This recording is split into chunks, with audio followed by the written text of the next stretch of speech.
नकली जमी देखाई ठकिछंती 50 लाख टंका। एभली अभियोग आनिछंती दीपक कुमार सिंह। से एक सांबादिक सम्मेलन माध्यम एक संगीन जमी जालियाती और बड़ धरणर आर्थिक ठकई संपर्क में गणमाध्यम जरिया दृष्टि आकर्षण करिछंती। मयूरभंज जिलार पूर्वतन मंत्री सरस्वती हेम्ब्रम और तांकर दुई पुआ प्रमोद कुमार हेम्ब्रम और विनोद कुमार हेम्ब्रम मिसी आमको जमी जोगाई देवा बाहन 50 लाख टंका बैंक माध्यम एही अर्थ लेनदेन समय तांकर दुई पुआ साक्षी भाव में सब रजिस्टर भुवनेश्वर उपस्थित रही रेजिस्ट्री एग्रीमेंट करी टंका नहीं। विश्वासघातकता और ठकई एही तारीख में 30/4/2025 जमी देबाकू कही सेमाने आमठारू 50 लाख टंका हड़प करिसंती। परवर्ती समय आमे अनुसंधान जानिबाकू पाइलु जे सेही समान जमी को देखाई सेमाने आहुरी अनेक निरीह लोकंकु मध्य बिक्री करिसंती एवं लक्ष लक्ष टंका ठकिछंती। वर्तमान टंका मागिबा बेलकू सेमाने आउ धराछुआ देउ नाहांती। फोन कले मध्य कॉल उठाउ नाहांती किंबा कोनोसी संतोषजनक उत्तर देउ नाहांती।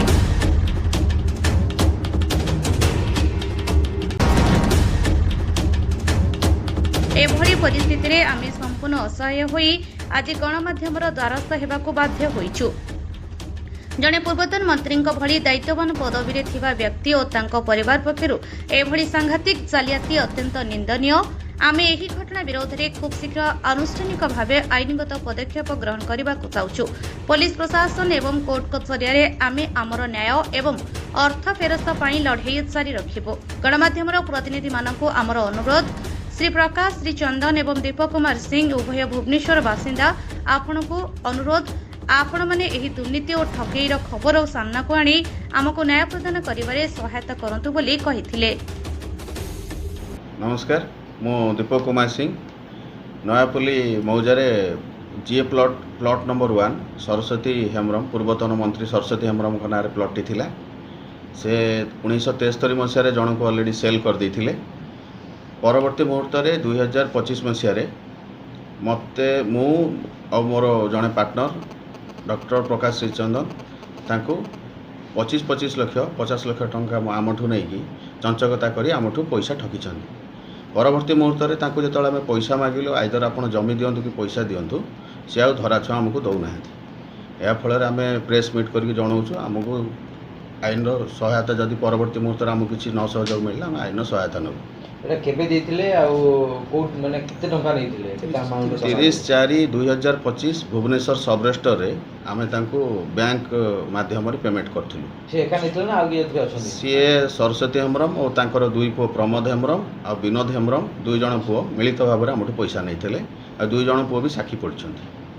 कौन कहि टंका नहीं एक्चुअली हमको जमी देवा पई कहि नहीं थे। केते जमी देवा पई नहीं तांकर जीए प्लॉट थिला गोटे प्लॉट नंबर 1 नयापल्ली मौजारे सेही प्लॉट देवा पई हमको कहिथले 71/85। नमस्कार, मु निरंजन दास, मोर दुई बंधु प्रकाश श्रीचंदन और दीपक कुमार सिंह भुवनेश्वर रुहंती, भुवनेश्वर बासिंदा। तो सेमानंकु नयापल्ली मौजारे प्लॉट नंबर 1 सरस्वती हेम्ब्रम नाम थाई तांकर दुई पुओ प्रमोद हेम्ब्रम विनोद हेम्ब्रम। तो सेमाने जोगाजोग कले दीपक कुमार सिंह को जे जमीटी आमर अच्छी तो आपण ये जमीटा को दिंतु। तो एमाने गोटे जमी सर्चिंग करुले नापी तो से इंटरेस्टेड हेले और गले से जमी देखिले। से जमी देखा मन में आसला जमीटा जेहेतु खाली पड़ी तो आम जमीटी नबू।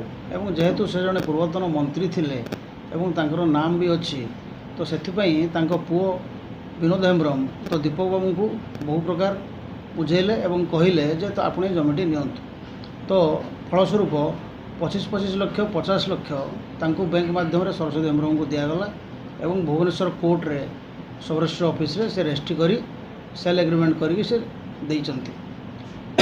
किंतु तो तांको मन रे एसो थिला बोली सेतेबेले एमान जानि पार नथिले। तो परे जेतेबेले तांको बारंबार कहगला जे जमीटी आमको रजिस्ट्री करंतु तो से आउट धराछुआ देलेनी। धराछुआ नदा पर 15 दिन मासे गड़ी गड़ी दिन चलला। तो तापर एमाने गोटे सर्चिंग कले दीपक कुमार सिंह और प्रकाश चंद्र सर्चिंग कले और जाना पाइले अनुसंधान जाना पाइले से जमीटी से पूर्व बिक्री कर देइचंती। तो एंको मन में जो आसला ये कथा जे एत जड़े भद्रलोक भद्र महिला तो से केमी कले पुओ को बारंबार पचारिया मैडम को पचारिया से कहले ना आम जानू जदि एमती है पैसा फेरे दो।